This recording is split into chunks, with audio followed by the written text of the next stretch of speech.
The Smiling Human podcast is made possible by listeners like you.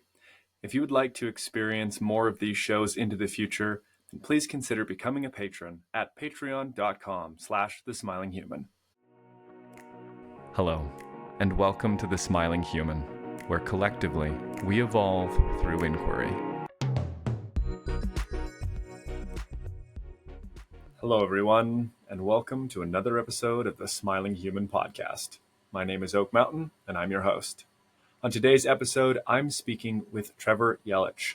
Trevor has explored and studied a wide variety of body-mind practices and healing arts over the past 28 years. The richness of these studies, the gamut of his life experiences, and a deep curiosity about the seamless, interconnected mechanisms of the mind and body have led to an interestingly integrated approach to healing for Trevor and the development of a therapeutic modality called Pneuma Breathwork. Additionally, he created and founded the Pneuma Mystery School. Our conversation explores the potency in facilitation, the necessity of transformation, as well as some beautiful metaphors for overcoming the blocks that many of us face on our healing journey. It was a sincere pleasure to speak with Trevor, and I do hope that you find richness and value in this conversation. Excellent. Trevor, I'm grateful to have you here and very much looking forward to the conversation at hand. Thanks for agreeing to join me today. You're welcome, Oak. Thank you for having me here. Appreciate it. Absolutely. I will ask you the question that I ask all of my guests at the head of the show. What is the last thing that made you smile? Seeing my partner as I got home today from a little road trip of teaching in different locations. So she was standing in front of the house taking care of some things as I drove up and got to meet each other with a lot of love. So, yeah. Oh, that's beautiful. Yeah, that's great. Some of the more common answers that I get, and every time I hear something along those lines of relation and partnership, it always is a deeper reaffirmation of the necessity of loving, healthy relationships. So thanks for sharing that. And I share in your joy there as well. That's great. Yeah. Thank you. It's a fundamental aspect of this existence right from square one. So it's really nice to have access to it in this life. Mm-hmm. Couldn't agree more. Yeah. The listeners will have had a bit of a introduction to you and your work through the intro to this episode, but I always love to give the living guest an opportunity to showcase a bit more of their story. I had contemplated on how I was going to ask this of you because it can be maybe a bit of a vague question, and sometimes where to go with it is not necessarily clear. So what I would be most curious, if you'd be willing and open to sharing, is how is it that you came to the current blend of modalities that you offer in your work at present? Because some, maybe if they've seen your website, they see that there's this sort of multiplicitous approach. And I'd be curious to hear the story of how you came to integrate each of those. Yeah, it's like how far back to start. There's just been a curiosity with me around reality and our living experience throughout the majority of my life. And a lot of my earlier trajectory was more in the way of spiritual seeking and personal development, and I went through numerous, like what some people would refer to as spiritual experiences along the way. And the interesting thing was that as I cracked open into those territories, dissolved into those territories, whatever word best to fit each of those experiences, often coming out the other side of that temporary shift in experience, there was also some recoil and different elements of my identity, ego that would show up. And the more I got into myself in that way and exploring, the more it became evident that there were parts of me that were really wrestling and struggling with old paradigms, old beliefs, and I'm back in the weeds. So it's like, yeah, just the more I explored myself, the more I got curious about the healing side, because it really didn't start on the healing side. It started more as like development and moving forward, expanding and opening up into new possibility, and that threw me back into the past.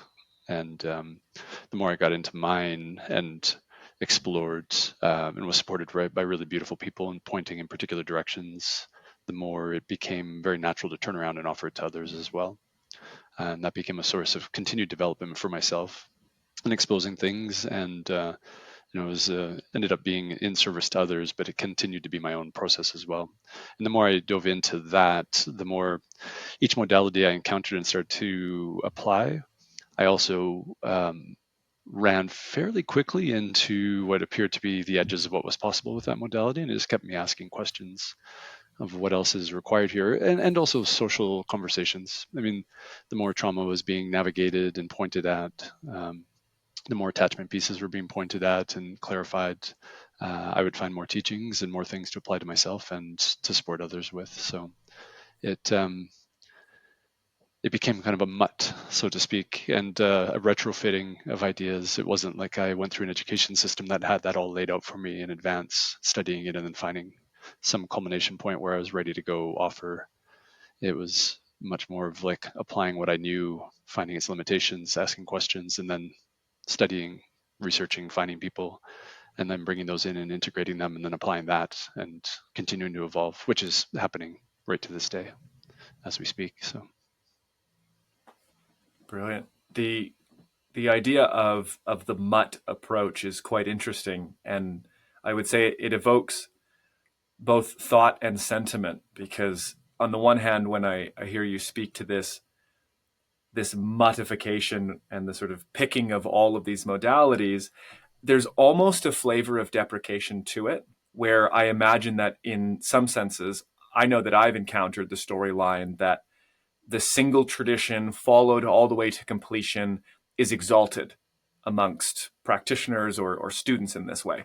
totally. And yet, for the listeners, this is the second time that Trevor and I have actually had a conversation, but it's not the second time that I've been exposed to his work or heard his name passed around. Many of the people that I work with, many of my friends and those in the community who are committed to personal and conscious transformation have spoken to you, Trevor, about you. And in every instance, the voices echo a resounding appreciation for your capability in this space.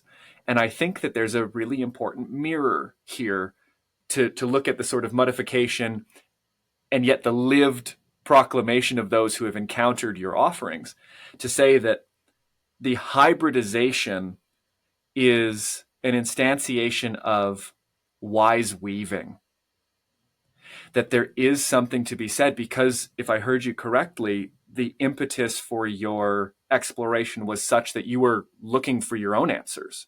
You were moving forward and going, how do I uncover this? What is the potential of reality? I'm really curious. I want to know more. Wisdom seeking, curiosity seeking.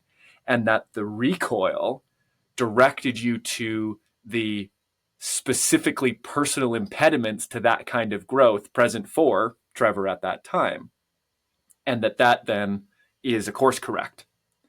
And it's a course correct that has implicit in it almost a flavor of, well, I need to pick the things that work best for me, because if they don't, I can't use them and I don't know how to apply them or offer them to others. So I envision this and would sort of sum it up to say that I recognize a transmutational wisdom in having contacted all of these different traditions and passed it through the tunnel of your own learning in that sense, such that you're able to relate to and relate it to others. Yeah, yeah. I'm following you on that. The interesting thing is, I'd say that when I hear you say something like finding out what works well for myself and kind of distilling that and potentially turning around and offering it to others, at the end of the day, yes, there are certain techniques and approaches that I've applied for myself or that I received from the grace of the creator, so to speak, and from teachers along the way.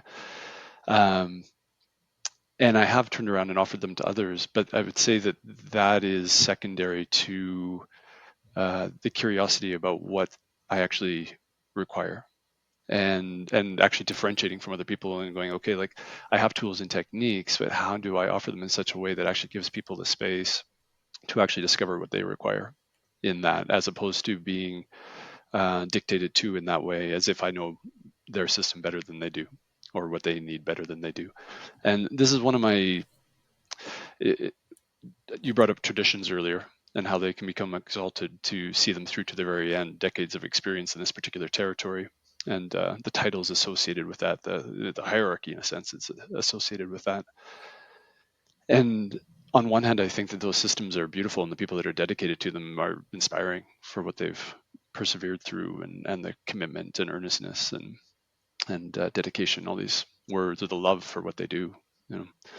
And at the same time, there's something inside my system that's like, those are somebody else's answers. You know, we could say they're the Buddha's answers. A lot of the teachings have come after the awakening, so to speak, and are attempting to maybe help or point at something. But it's like I'm always been more interested in doing what he did, as opposed to following the words or the teachings that have been handed down for generations. And I find that those are two different things. So I've received teachings from a lot of different traditions over the years, but I'm trying to make sense of them in my own system and not just take them as if that's exactly what I need to be doing. Which has been slippery, because sometimes it feels like I'm dwelling in territories for a long time and feeling a bit lost, because I'm like, how do I make sense of this? What do I do with it?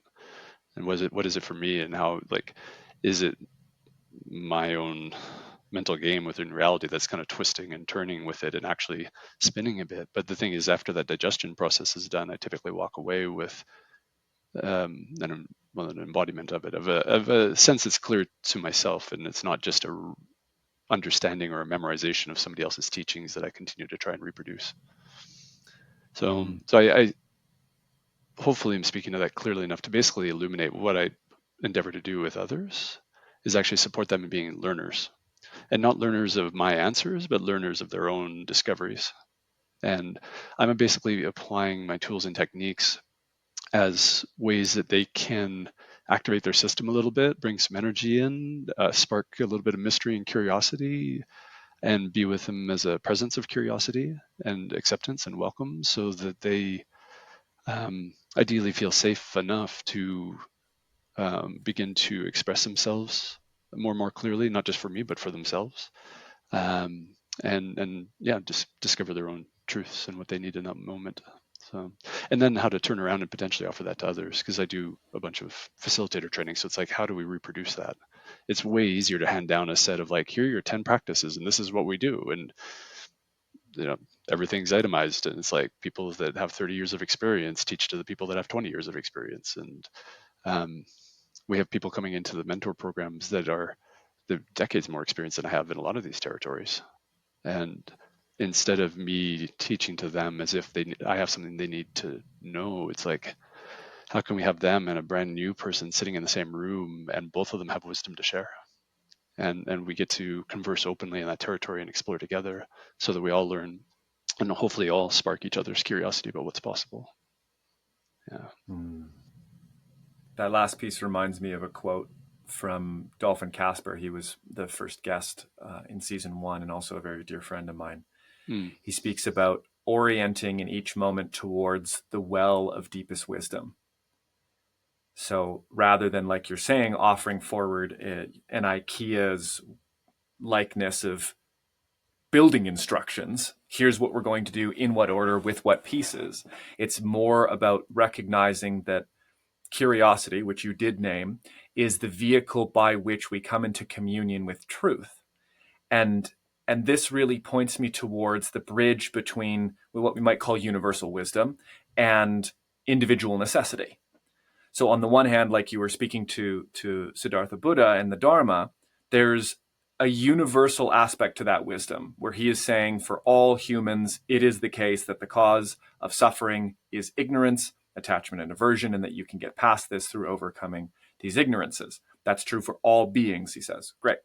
And yet, being that what you're speaking to and the work that you're doing, so far as I understand it, is really honing in on what I would describe as the unique subtleties of the individual's expression and experience of self and experience of life. And so there's a bridge there, And to stay in alignment with the Buddhist sort of ethos for just another moment, there's a theme or a concept called upaya, and I've mentioned it in previous podcasts, and it roughly translates to skill in means. Skill in means. Essentially, if one is well versed in upaya, they are capable of translating the Dharma at the level of understanding of the person with whom they're speaking. And so when I'm thinking about it in this therapeutic context, and you're speaking about words like digestion, the word integration comes to mind, applicability, resonance with the individual. That's where that upaya comes into play, where I know that, okay, asking questions is helpful. Biofeedback is helpful. Regulating the breath is helpful. There's all of these different pieces that are necessarily useful on the universal scale. But for this body, this heart, this emotion, this sensation here and now that's in front of me, what is it expressing? And can I, as the facilitator, translate that expression in a way that would evoke from me a response that most suits the needs of the moment? Is that a fair recapitulation? Yeah, very much, very much, and a lot of that is initiated in a really simple way of mirroring, of reflecting back what's going on, as opposed to immediately trying to make something different. It's like making the existing presentation really okay, welcome, and then discovering together where it needs to go from there, right? So it's to yeah, I do my best at and I still fall prey to my own catches here and there, my own little snags, but I do my best to really just be with the person that's showing up and assuming that they're in the right place at the right time. Yeah, Mm-hmm. yeah. That reminds me and offers a meaningful starting point for an inquiry that we had spoken to in our initial pre-recording conversation. When you're speaking to what sounds like the acceptance and recognition of the okayness of whatever's being presented by the individual, the word acceptance comes to mind, comes to heart. And the concept or the idea of exploring what necessitates or supports or nourishes that therapeutic process, Mm. that element to me is paramount. Mm-hmm. That what is here is okay. And I'd be curious what other aspects might we speak to if we are being maybe perhaps a little bit more universal about this therapeutic process that go in supporting that kind of transformation. Yeah, I think there are a variety of things that come up pretty quickly, but there's one that I want to tag to right away in the sense that it's really easy to come into a therapeutic process with the idea of needing to fix something as if something needs to be different. But I would say that to use a little bit different languaging than what was already used around the Buddhist teachings, the difference between what we want this to be versus what it actually is tends to be commensurate with the degree of suffering that we're experiencing. When it's equated to needing to be actually different in this moment right here, it's like we've lost all space and time around it, and we've blended with our ideas, our idealizations, our hopes, our anticipations, expectations of what it should be, versus the reality of it. But the interesting thing is, even though we're meeting each other in acceptance as as paramount for a successful therapeutic endeavor, and really I would say for any human like relating and learning process together in creation. From that place, or well, actually within that place, part of the acceptance is around there's a direction of this organism. There's a direction that it's evolving and changing. It's my past and my projection of what I'm wanting in the future, my imaginings, could be said to be almost like stars in the sky that are giving us the direction of the ship. And while I'm fixated solely in the past, let's say, then I might be, you know, to use more of a boat analogy, turning the rudder to be just basically chasing my tail, like going back into the past constantly. Um, but if I can get clear on where I'm going and where I'm coming from, it becomes just a sense of direction. Like that sense of forward thinking doesn't mean that I necessarily need to be living in the future or living in the past if I'm turning backwards, because arguably those are happening right now. Like none of it's actually outside of this moment. But they give me that sense of like, where am I going to? And that's a present moment experience. So, and the acceptance in the moment means, yes, like this is what's unfolding, but part of what's unfolding here is a sense of like a direction of change, and meeting them in that as well. And I find that when we can meet in that direction of change, then we can find some curiosity about what's possible and some leverage to make those changes. Uh, if I was meeting them in the way of acceptance of like what's happening right now is perfect and there is nothing else required, I'd be actually ignoring part of their fundamental human experience, because we Mm-hmm. are evolving and changing, we're learning, we're growing, right? And deteriorating. Yes. So, yeah. Yeah, absolutely. The underlying universality of change, when put into the context of what I would call orientation, and when you spoke about the stars and the boat analogy, the sailing, the navigation, that's a type of orientation, right? Mm-hmm. Not only are we orienting clearly and getting a sense of where we are in the present, going, okay, if I look around at the stars, I can see that I'm probably this latitude, this longitude, this far away from shore, etc., to keep the metaphor going. But also a recognition that, unlike a ship, we are never docked. And I think that this is a really key piece to recognize, is that the trajectory, and you did name this, Trevor, quite aptly, the nature of human is continual change and growth. And in recognizing this, the necessity of a clear orientation or a clear sense of orientation becomes evident as necessary. And this is an interesting piece to sort of explore, because what it sounded like you were saying is that as the facilitator, you're holding in heart, holding in mind, holding in awareness that there is a trajectory, there is a vector of change that this system is primed towards, that I would say is underlined and fueled by the natural wisdom of the body. And in some senses, I speak about this in my coaching and the people that I work with, that the body's wisdom far exceeds the mind's reason. And that when we start to recognize that the body is consistently working to orient itself into a state of regulation, homeostasis, openness, and receptivity to the world, that all of the doors begin to open in the mind, where we say, okay, it's not about me getting somewhere.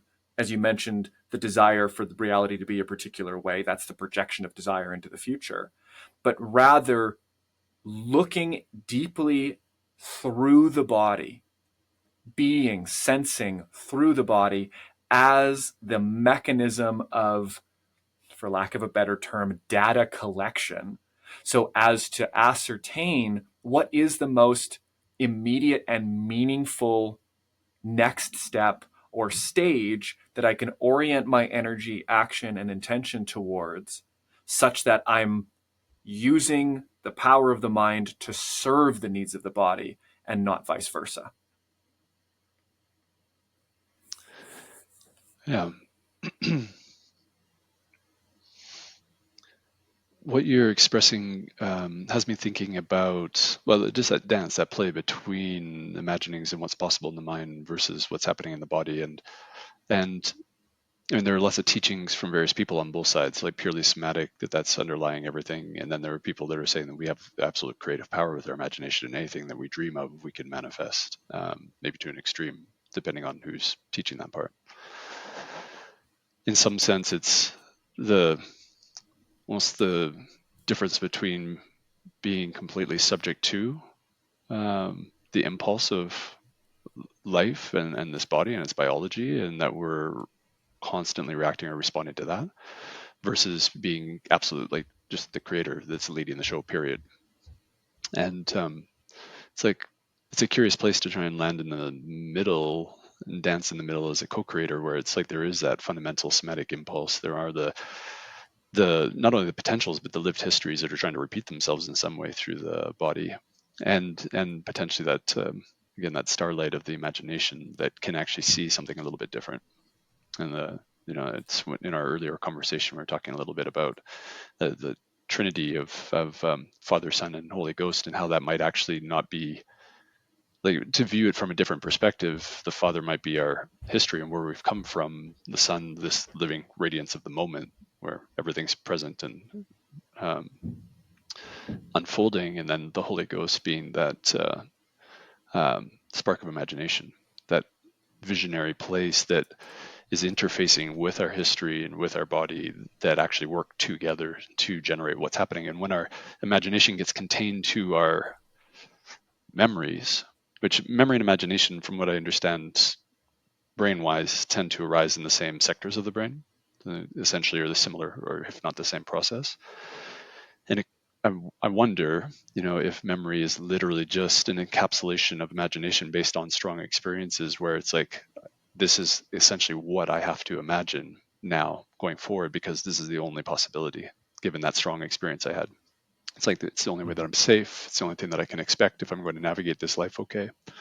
And we basically restrict our imagination, and we therefore restrict our guidance through that dark night by limiting our imagination. So interestingly, like when I'm working with people, we do a lot of body work and body exploration, somatic work, and we do a lot of discovering from inside out as the impulses arise in the system.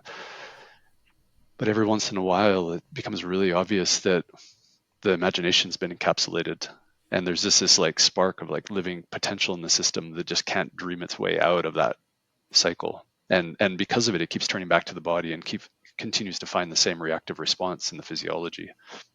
And to just liquidate I don't even know if that's the right use of that word in this moment, but the mind, the imagination, and actually allow that seed to crack and grow into a new possibility and imagination, can actually clear a lot of somatic stuff and liberate a lot of energy. So it's almost like chicken and the egg, so to speak, as far as which comes first. They're both functioning very interdependently. Mm-hmm. Yeah, that's quite a brilliant collection of ideas you brought forward, Trevor. I would add one piece in response to the question around memory and imagination. From my understanding of how memory functions psychologically, we might imagine it like the concretization of data from experience, right? It's not that it actually represents the accurate way things are, but it is the means by which we distill useful information from experience. And the more intense the experience, the more relevant the data, the more relevant the data, the more concretized it becomes inside the neurophysiology. And what I found evocative from what you said around the notion that there are opportunities to get stuck in these feedback loops where the mind can't crack out into a new possibility, a new potentiality, and then hits the body's trigger, gets set back up, same answer, hits the body's trigger, same answer. What comes to mind is the sense of will and the role of choice that splits the opportunity between repetition and novelty. We can choose to wonder. And I think that that's an exceptionally human and inspiring truth to reconcile with. And when we're talking about applying different approaches to perhaps our own therapeutic journey, to any facilitators who are listening who want to bring more wisdom, guidance, and love into their offerings, that wondering, that invitation into wonder, is the bedfellow of curiosity that you spoke to at the beginning of our conversation. Because when we are operating in a space of curiosity, what we're saying is, I don't know, Right. but I want to. And the admission of ignorance, I liken to a vacuum in the sort of psychocosmic space, where as soon as I go, I don't know, but I could know, then all of this flood of information that's relevant and harmonious with that particular state and inquiry floods in. I've had this in my own somatic experiences, my own, psychedelic experiences, things like this. And so this priming of curiosity is almost the axiomatic foundation could be said to be, there's no way that I know all there is to know about my mind and body. Something like this. Right. And that if I hold that approach, I'm guaranteed to make headway because I've laid the foundation to give room for the things that need to come forward into awareness and make that jump from the subconscious into the conscious. I want to add one final point, and I'll pass it back to you here, which is to harp on the sailing metaphor, which is to say we recognize the captain as masterful and influential, like the sense of manifestation or having full control over the psyche and being able to manifest creatively whatever it is that we're thinking. But no one would look at the captain and say that he and his will, or she and her will, control the seas, the placement of the stars, or the winds. Totally. And so even when we rest in a masterful state, recognizing our capacity and competency to shape our inner world and to guide the trajectory of our transformation and healing, we are still subject to the slings and arrows of outrageous fortune, to quote Shakespeare, and that there must be a what I would describe as a supplicant and willing openness to communicate and be shaped by those circumstances, be they in our body or in life as a whole. Absolutely. I can't agree more with that sentiment. And I think it's been communicated a lot of times through the ages with statements such as like "Thy will be done." It's this handing over to this greater mystery that's unfolding, and at the same time, to completely discount our collaboration in that isn't quite right either. It's like we are co-creating something here, but like the captain in the ship, it's a little part of the ocean's activity, or navigating the ocean's activity, and not guaranteed in any kind of way.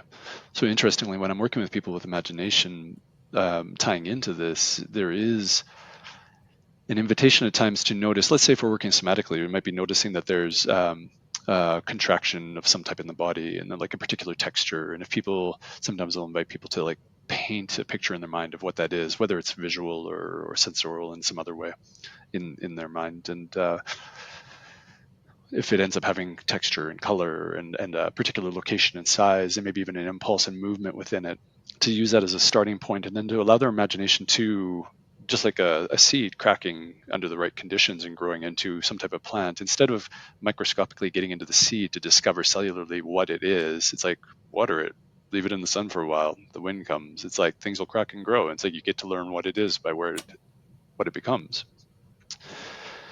And to do that with the imagination, it seems most optimal, following exactly what you're saying about the captain on the sea, is a little peppering of imagination, a little burst of creative energy, and then we just follow what life wants to bring, even at the imaginal level, because the imagination will roll on its own momentum from there.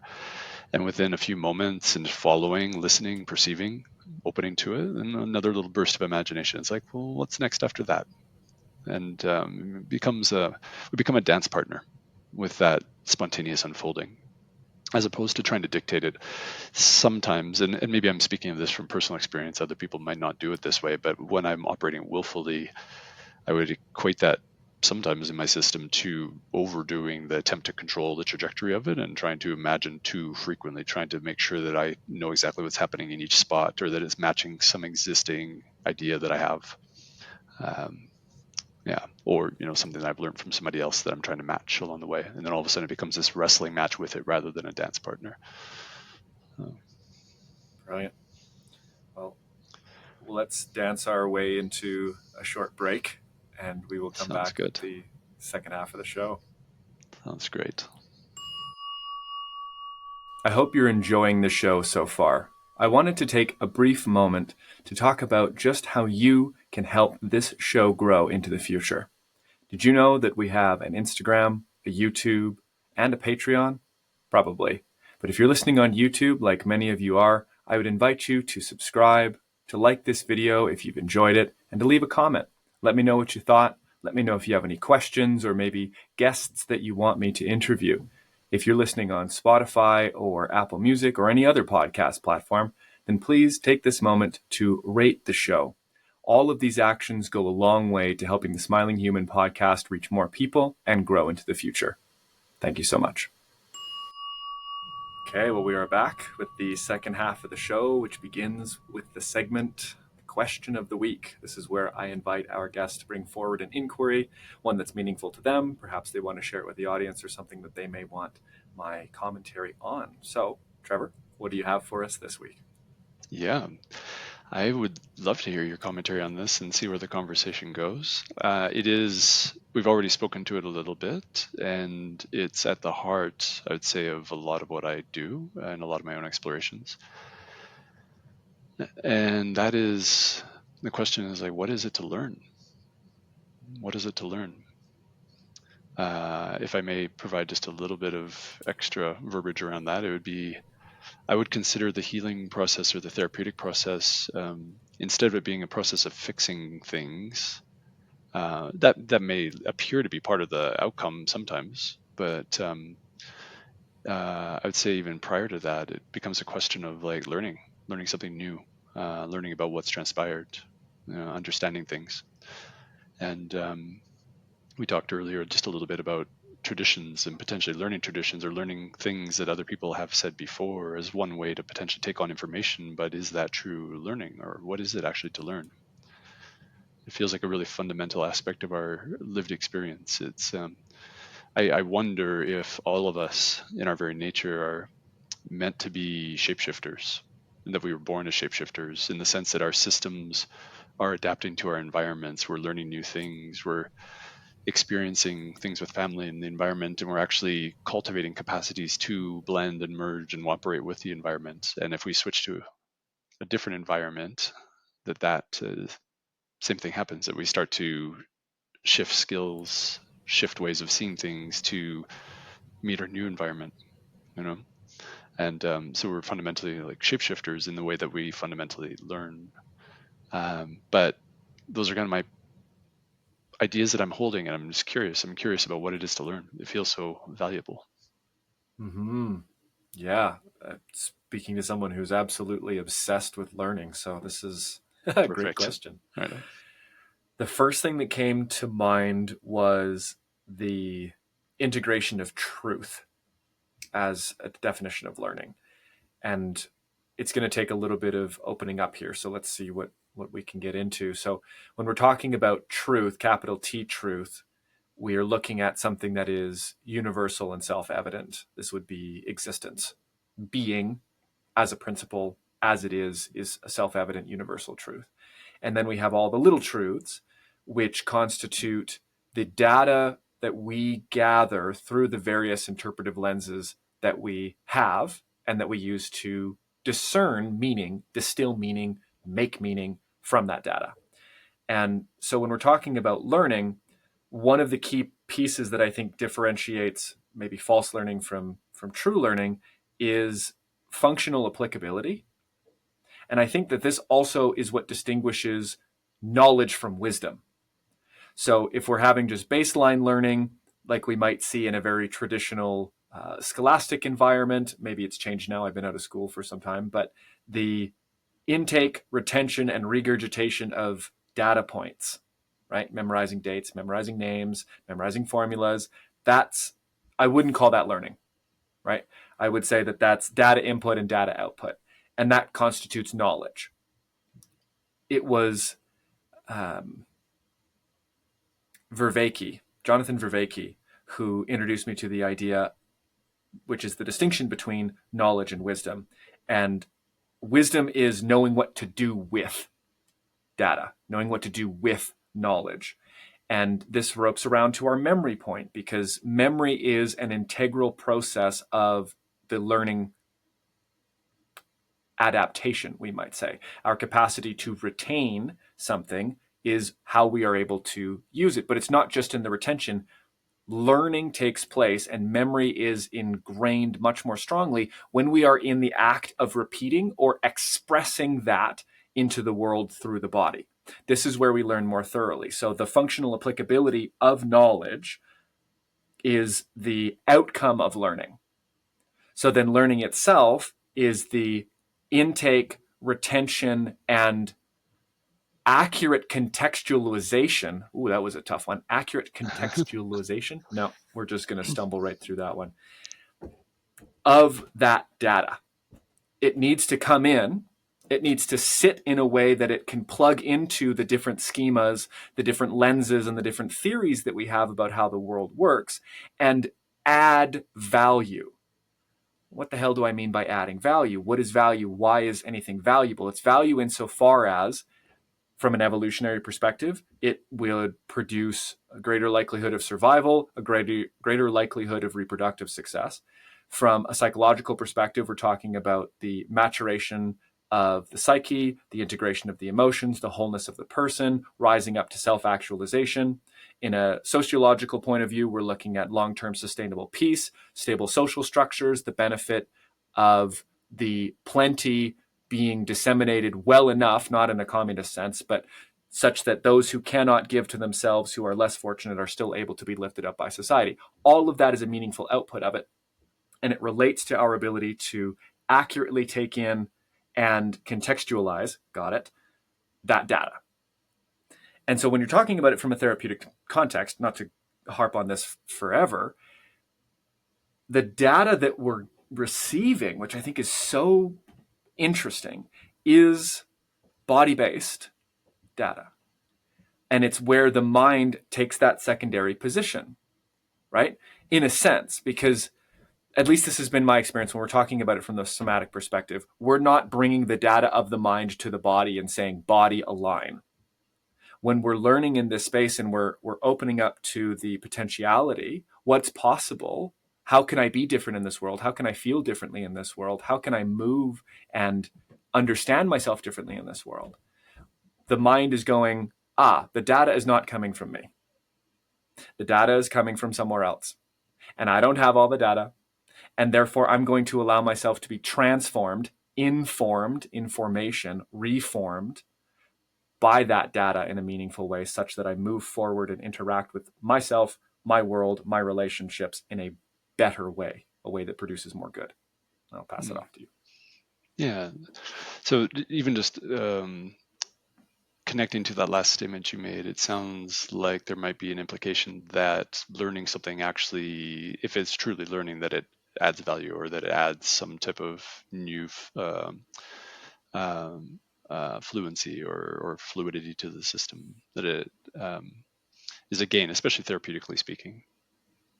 It's interesting, and I'm just going to maybe snag on to like a couple of the things you said, because you said a wealth of things there.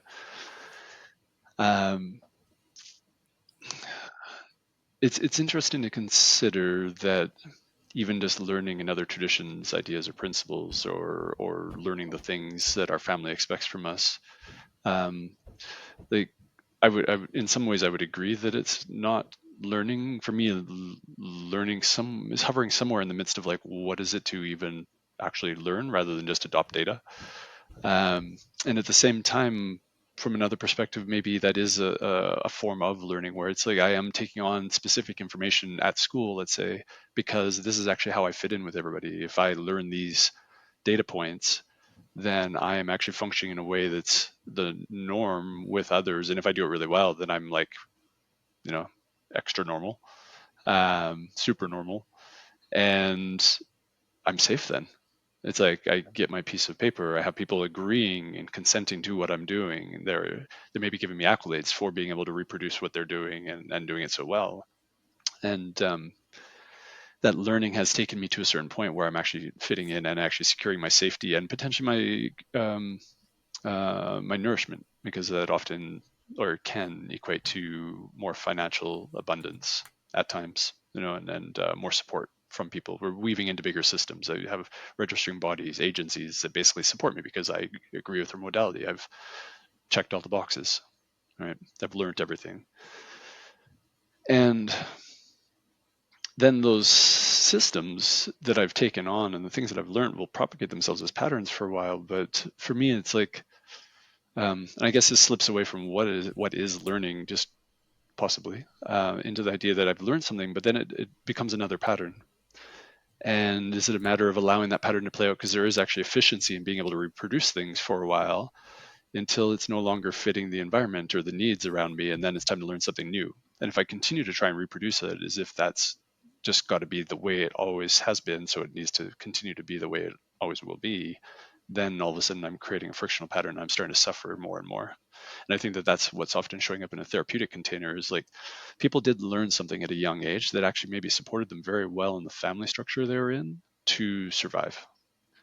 And when all of a sudden they're surrounded by other people in their life, they might start to realize, well, first off, that something's not quite working here. Like my worldview is not matching somebody else's. Somebody else is being really kind, but all I feel is anger in these moments. What's going on? Like we're not getting along right now, and this is not functioning.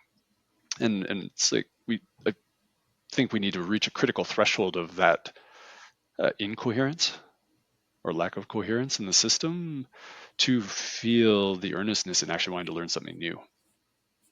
And that's where somebody like myself or yourself or others might step in and say, hey, I'll support you in learning something new. And the interesting edge of learning for me is like I don't exactly know what that is yet. Mm-hmm. Like that gets to be a little bit of a mystery because it's got to come from inside out, but we'll figure this out together. And it might feel a little liminal or in between for a while. It's like, where are we going here? Not too sure. You know? And that opportunity to learn something new that seems to be more in agreement with them. But then it becomes this interesting question because it's really easy to source other people for that information again. Because if I'm on the therapeutic side of things where I'm going, I know exactly what you need to be doing, you do this and this and this, I'm basically repeating that old way of learning where they're adopting other people's ways of being. They're trying to fit into a new community and adopt those new data points. But then they are operating at that pattern and they're going to run into complications again at a certain point because that's not going to match other zones in their life. And it's such a, or other sectors of their life, it's such a standard or normal way for humans to learn and to fit in. And I don't even necessarily want to disrupt that. But at the same time, it's like, I guess I want to say like, what is it to learn? But also it's like, how do we ease into the, how do I want to say this? Not even ease into the learning, but how do we move into it with some grace? How do we move into it as like less and less of an actual expenditure? Because it can take a lot of energy to learn something new. Right. So there can be a lot of resistance and a need for a lot of incoherence or disruption in life before we even invest ourselves in learning something new. And it's like, can we make that more graceful? Can we actually embark on that at an earlier time and do this more easily, and patiently and lovingly rather than waiting for things to become just too much? And maybe that's what traditions are for in the sense, to wrap it back around and maybe make it more confusing. Maybe there's like, hey, you are going to run into these problems. Start practicing. You've got some decades to work that out before you run into chaos. Yeah, some great points. The question around grace to me speaks to the ironic, almost antithetical position that two meaningful aspects of our developmental neuropsychology occupy. And so on the one hand, you touch to the point that most of the impediments that we have to self-development are the consequence of things that were really helpful for us to learn when we were young and helped us fit in and survive and stay safe inside of a family unit in the time where we were most vulnerable. I love that you said that. I say this to my clients all the time. Like, I wish I couldn't do that. I was like, thank God that you did, because if you hadn't, you wouldn't have made it this far. So let's remember this. So on the one hand, that aspect of learning says we learn to survive. Great. When we get to the point that you're describing, Trevor, where we now are faced with the inadequacies of the lessons learned, given the newness and the difference in the context in which we find ourselves now, the new present, two things are taking place. One, we still need to learn to survive, but that which needs to be unlearned has to die. Literally, a part of ourselves has to die, has to be unwritten, unwired. And the antithetical position that I was speaking to is a willingness to allow self to die when that which is requesting or requiring death supported survival. And so there's this really strong push-pull. This thing kept me safe. It's useful. I need to hold on to it. It's what allowed me to survive. And yet it needs to die. But if it dies, I die. And that's where this trigger system that we see comes online all the time when we're confronted with the release of these old patterns. It hits that really deep piece. I'll close and pass back to you by saying, I tell people that the most valuable thing I ever learned in all of my studies at university was I learned how to learn. And that made the difference for me. But I'll pass it back to you. Yeah, thank you. The part I'm going to tag to there is actually the part of me is dying, or part of me needs to die, and it's an interesting thing to sit with, because in a sense, something I'm learning is superseding or coming online, and moving into that space as something else is released. And at the same time, one of the sweetest, simplest teachings I ever received around grief, but I think it applies to everything, is that I can't remember the exact words, but it was essentially we never actually move. We never end the grieving process. That it's always there. We just grow beyond it. We grow bigger than it. For me, like when older, I don't hear these phrases used as much these days, at least in my circles. But in years gone by, it was like expand your mind. Was kind of a big statement. And for me, that's the same thing. It's like we have an existing experience right now, but tomorrow I will be adding new data points. I'll be adding new information and new experiences, and who I am then will actually include who and what I was today in the experiential sense, relative sense, um, as a subset. And when I'm looking at, well, part of me is needing to die here to be able to move on or grow, is that the way that I might label the tearing apart, in a sense, the blending of my identity of who I am in this present moment from what I think that I'm carrying along with me, as if it's still true, and I'm actually like, it's almost like the tissues tearing apart a little bit, not to die, but to actually differentiate. And in the differentiation, the past and who I thought I was and what I thought I was up to and the experiences I had don't go away, but they get to reside as a subset. They get to reside as part of a much bigger lived experience that's superseding it and growing beyond. The ecosystem is much more vast now. And then I'm free of that experience, but it doesn't need to be gone. It's kind of like being free of the couch I'm sitting on. It's like I can get up and walk away from it. It's not part of me. It's like it occupies the space. I could move it to somebody else's house, or um, try to eliminate it in some way, but the material is still there, even though I might never see it the rest of my life. So it's to think of even like death and loss in those ways of like, whether it's mental data that goes along with it, the physicality of somebody or something. It's like it gets to actually be differentiated into its historical timeline and space, and my freedom and liberation from that has nothing to do with it being gone permanently. And then from there, once I've differentiated, in some sense, what I've done is I've reorganized myself more coherently around what's actually present now.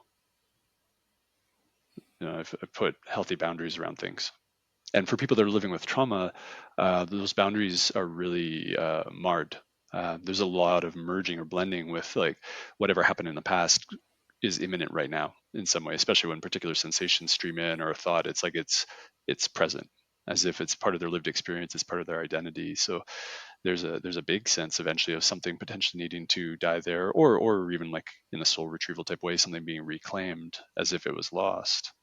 But it really becomes kind of a matter of like healthy differentiations and boundaries being formed, so that this incredibly complex living system that's constantly superseding itself in every moment gets to be the priority. And for that to be almost a creative impulse onto itself as that freshness arises. Learning on the edge of that. That superseding reminds me or resonates with the concept of the recontextualization of experience or of ideas. I was reading last night in David Boehm's book, Wholeness in the Implicate Order. And at the beginning of the book, he speaks to how the word theory shares the same root as theater, and how it has to do with witnessing, bearing witness, or going to see. And so our theories are the lenses through which we view the world. And for those who don't know, David Bohm is a world-renowned physicist and one of the contributors to our understanding of quantum theory beyond many, very accomplished scientist. And so when you're speaking to this supersedence, what I imagine is taking place is that there's the necessity of recontextualization, which is no different than learning, given the changes that we're being faced with that emanate into grief, loss of a loved one, or change of a circumstance, or even death to self. I'm not the man I thought I was. I'm not the woman I thought I was. I'm not who I want to be, whatever it is. All of those are capable of being recontextualized, as you mentioned, by being introduced to the veracity of the present moment. And I think that the death trigger, or the nail in the coffin, to use an idiom, is when we recognize that our projected conceptions of the way of things contain within them the ignorances that lead to those depths of suffering. So, like if we were talking about losing a loved one, this summer I lost 2 uncles in 3 weeks. It was just a wild turn of events, and a third is quite ill at the time of recording.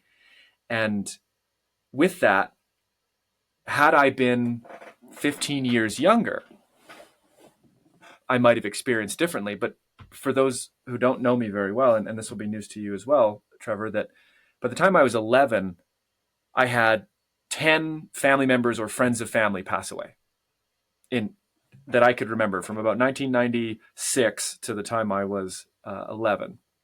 That was the span.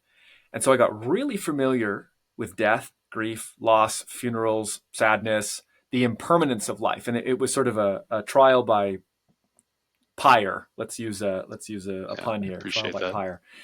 Thank you. And so now anytime that a relationship is built, everyone that I look at, it be they family, friends, anybody, that impermanence is imbued in that. And when you're talking about the lesson that comes from it, how that endures beyond the physical presence of it, I think is such an essential component to that same therapeutic trajectory and process that we're speaking to. Because when we're looking at the parts of ourselves that are being dismantled, unwoven, dying, that we would grieve the loss of, the likelihood of it actually being as substantial as a loss as it immediately appears is quite low. It's likely that we have contextualized improperly or irreverently, in some of my cases, the pieces of ourselves such that when they do fall away, we are hurt by it. But at the same token, we're about to find out that there was much more orbiting that particular idea, much more that is genuinely informative about how we might continue forward on that trajectory oriented towards our well-being. And it's like, to use the cliche, you said expand the mind. Love and grief are 2 sides of the same coin, right? This appreciation is the same as the sadness we feel with loss, but there's something to be said about attachment and the dance of the yin and yang between relinquishing into chaos, relinquishing into the unformed. This is the curiosity, this is the connection and communion with that which is yet known, that forwards our learning, and the act of building theory, acting on what we've learned, reaffirming these ideas, right? So it's potent. It was sort of a large, broad picture in a couple of different directions, but that was what is evoked while I was listening to. Thank you.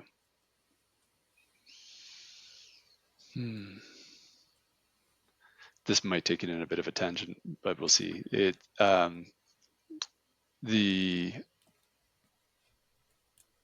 yin and the yang, when part of my history or part of my training is in Chinese medicine. And as far as yin and yang are concerned, one of the principles is that there's always a little bit of yin and yang. And if that completely extinguishes in the way that we perceive it, it's because whatever seems to be consuming it is actually opening up into kind of what's next, or even a bigger system, which ultimately becomes another version of a dance between yin and yang. It's like there's always that opposite playing out in one way or another, and harmonizing, interdependent. But tying that into the attached part, you hooked my attention there, because there's often teachings around non-attachment in a lot of these traditions, or detachment in some traditions, and then there's a lot of people that wrestle or fight with that idea as being like spiritual bypassing and all these other things that it can be contained with, or argued against. But my mind is kind of jumping in a lot of different directions right now. But one of my previous teachers in my life would she put it out there that it's like attachment is just a given. It's not something to get rid of prior to its time, that we actually suffer when we try to detach before its time. That, like being attached even to your car while it's your property, it's like if it actually gets taken away before you decide to sell it, it's actually normal to feel pain in that. It's like a piece of fruit being pulled off of a tree prior to it actually ripening to the point where it wants to come off on its own. It'll actually strain the biology of and the physiology of the tree. Right? If some part of my body decides to come off before, whether it's like fingernails or something, before it's like time to be released, it will be more painful. So attachment's not a bad thing. It's just, when it's time to be released, can it actually just be released rather than held on to as if it's still vital or still important in some way. Right. And so to have both at the same time, and non-attachment in a sense that you mentioned absolute truth earlier. And this brings me back to this point. It's really interesting for me to sit with a teaching like non-attachment in its purity, as if that's just the case and that's what we should strive for all the time. From my perspective, that was never meant to be a teaching on how we as humans are meant to be day to day in our operations relatively. That's actually a teaching that's just pointing at our essential nature. It's a teaching pointing at absolute truth that's meant to essentially shift our perceptions enough that we can actually recognize what and who we are beyond all of relativity, which, when recognized, it actually conveniently doesn't affect anything in relativity, because it never had anything to do with it in the first place. Absolute truth doesn't actually have any conflict with any smaller t truth. My essential self, or what and who I am beyond all relativity, has always been non-attached. It's been so non-attached that it's allowed for a lot of attachment. It just doesn't even, to say that it doesn't care wouldn't even be doing justice to how much it just has nothing to do with it. So attachments can happen abundantly in the midst of resting in a fundamental state of non-attachment. Right? Peace can reside in the midst of there being rage or sorrow. It's like they don't compete. The only time they compete is when I think that peace in its essential nature is actually a relative experience. Right? Or that my joy or love is a relative experience, and then it's in competition with, I've placed it in relativity, and I'm competing with the throes of my other experiences, and I have preferences, and I keep wrestling with which one I should be holding on to, or which one feels better. But those teachings of non-attachment, those teachings of whether you're moving beyond identity or resting just as love, it's like those for me are pointing to the very core of things, that when you go far enough into that core, have nothing to do with, they're not in competition with any relative experience. They're just, it's of a totally different order. Yeah. And tying it back into learning, as if that needs to be a relevant thing that we turn back to right now in the midst of this conversation, I would say that, or maybe ask the question, is learning really just of the relative?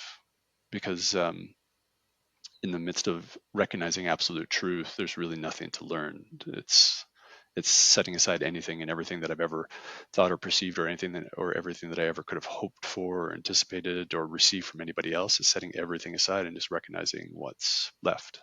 And it's not a learning experience, because there's nothing there to actually be learned. It's a very simple recognition. Yeah, the learning is definitely a necessity put forward by context and the context of apparent division. And so Right. as it relates, yes, we can dwell in absolute truth and sit in satsang or detachment and have these types of things, but to take it even a step prior from learning to this therapeutic process, there's a really beautiful sort of undercurrent from what you're saying, Trevor, that when we are approaching these moments of personal death, personal transformation, learning, discovery, revelation, whatever word we wish to use, there is a golden thread that one can, I'm going to use really hard air quotes, cling to throughout this process, which is that truth of being. It's like I can be in the storm, in the tempest. I can be in the midst of change. I can be in and with the grief and challenge of letting parts of myself fall away. And yet there is this continuous, this contiguous, ever flowing presence inside that almost anchors a stability that can guide that process of orientation. And Yeah. so the learning is always going to be contextual. And yet that supersedence, I think, really speaks to coming home to that which is universal in self. And from that place, I mean, all learning, all healing is possible. Yeah.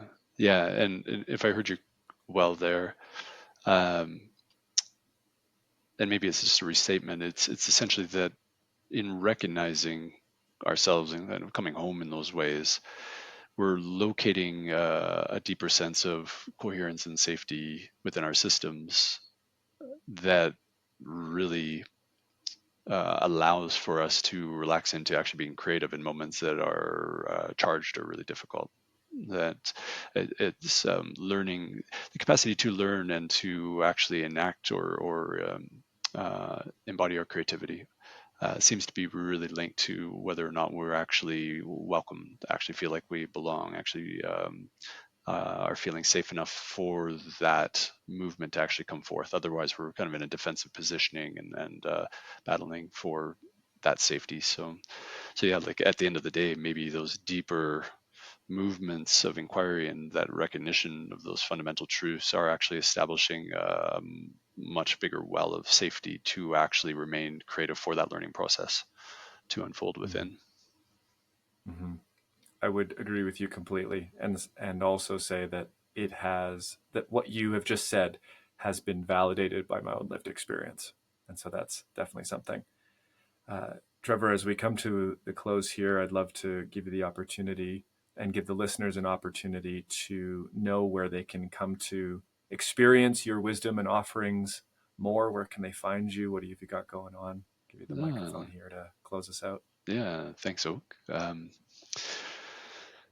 That's a little bit of a complex pool as well. So I do see private clientele. I work one-on-one with a few people here and there.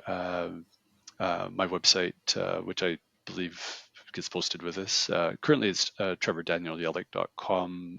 There will be a differentiation of that into a couple different websites that aren't totally up and running yet, but pneumabreathwork.com will have most of my group endeavors listed on there. I offer facilitator trainings for breathwork and other therapeutic processes.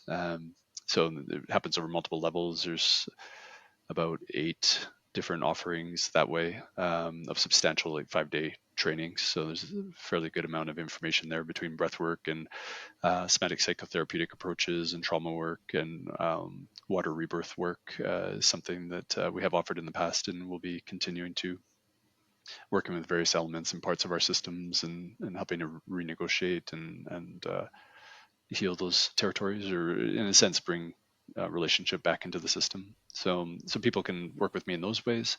I offer weekend workshops at times that are immersions with breathwork and diet or contemplative practices and other movement and somatic practices for healing purposes without the need to learn how to facilitate them. Because a lot of my other work is facilitator training based.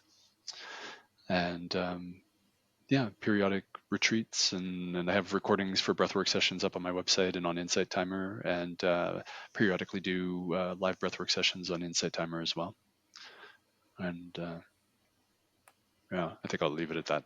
So, Amazing. Yeah. Yeah. And for all those who are inspired and feel resonant with what we've spoken here today and what Trevor has outlined in that little share, all of that information will, of course, be in the show notes and the description. Feel free to reach out. I'm sure he would love to hear from you. So, Trevor, thank you so much for your time, your insight, and your generous offerings today. I have thoroughly enjoyed myself, and I feel quite grateful for the conversation we've had.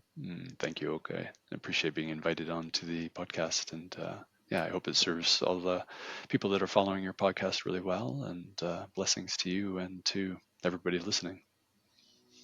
And that concludes this episode of the Smiling Human podcast. Thank you so much for listening. But before you go, I have 2 invitations for you. The first invitation is to receive a free gift. I've created a free insight journal. This is a 30-day self-reflection and introspection journal that you can download at no cost in the description below. Go have a look and join the journey.